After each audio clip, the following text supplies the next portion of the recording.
அஸ்ஸலாமு அலைக்கும் friends. UAE அஜ்பானில் இருக்கிற வெஜிடபிள் அண்ட் மீட் மார்க்கெட் ஒரு ஷாப்பிங் போவோமா? யூஸ்வலாக ஃப்ரைடே என்றாலே ஸ்பெஷலாக சமைக்கணும். அதுக்கு ஃப்ரெஷ்ஷாக மீட் அண்ட் வெஜிடபிள் வாங்குறதுக்கு வர வேண்டிய இடம் தான் இந்த மார்க்கெட். தேர்ஸ்டே ஈவினிங் தான் மார்க்கெட் வந்திருந்தேன். சும்மா சொல்லக்கூடாதுங்க, உண்மையிலேயே அவ்வளவு நீட் அண்ட் கிளீனாக மெயின்டைன் பண்ணி வச்சிருக்காங்க. ஒவ்வொரு கடைகளையும் பார்க்குறவங்களுக்கே விளங்குது தானே இது மீட் ஷாப்பா இல்லை வேறு எதுவும் கடைகளா என்று டவுட் வர அளவுக்கு ஒவ்வொரு கடைகளும் எந்த அளவுக்கு கிளீனாக இருக்குது பார்த்தீங்களா? என்ன இருந்தாலும் அரஃப் கண்ட்ரி தான். இங்கே ஆடு, மாடு, ஒட்டகம், கோழி, வாத்து, முயல், புறா, காடாக்கோழி இப்படி எல்லாமே நல்லா ஃப்ரெஷ்ஷாக கிடைக்கிது. இங்கே டர்க்கி அதாவது வான்கோழி கூட கிடைக்கிது ஃப்ரெஷ்ஷாக.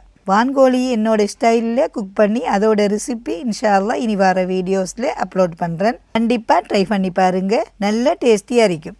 இங்கே எல்லா நாட்டோட மீட் ஐட்டம்ஸும் கிடைக்கும். நமக்கு எது தேவை என்றாலும் அதை வாங்கிக்க வேண்டியது தான். நான் யூஸ்வலாக பாகிஸ்தான் பீஃப் தான் எடுப்பேன். இந்த வாட்டியும் அதே தான் எடுத்திருக்கேன். போன்லெஸ்ஸாக கிலோவுக்கு 35 திர்ஹம்ஸ் சார்ஜ் பண்ணியிருந்தாங்க. நீங்கள் இருக்கிற இடத்துல கிலோ பீஃப் எவ்வளோ போகுதுன்னு கமெண்ட்ல சொல்லுங்க. நல்ல ஃப்ரெஷ்ஷான நாட்டுக்கோழியும் எடுத்திருந்தேன். அதுக்கு ஒரு 15 திர்ஹம்ஸ் எடுத்திருந்தாங்க. இதையும் ஃப்ரெஷ்ஷாக கட் பண்ணி எடுத்துட்டு பக்கத்திலே தான் வெஜிடபிள் அண்ட் ஃப்ரூட்ஸ் மார்க்கெட் இருக்குது. நான் யூஸ்வலாக இங்கே எதுவுமே வேண்ட மாட்டேன். ஸோ வீடியோ எடுக்கிறதுக்காகத்தான் இங்கே வந்திருந்தேன். இங்கே இருக்கிறதும் நல்லது தான், பட் எனக்கு செட் ஆகிறது இல்லை. எனக்கு கெரிஃபோர், நெஸ்டோ, லூலூவில் எடுத்தால் தான் செட் ஆகும். இங்கே வந்ததில்லை. ஒரே ஒரு ஷாப்பில் ஃபிக்ஸ் அதாவது ஃப்ரெஷ்ஷான அத்திப்பழம் வச்சுருந்தாங்க. அது மட்டும் ஒரு கார்ட்டூன் எடுத்துகிட்டு பர்ச்சேசிங் முடிச்சாச்சு. அப்படியே கொஞ்சம் ஃப்ரெஷ்ஷாக விட்டு ஒரு சாயும் சம்சாவும் சாப்பிட்டு நல்லபடியாக வீட்டை வந்து சேர்ந்துட்டேன்.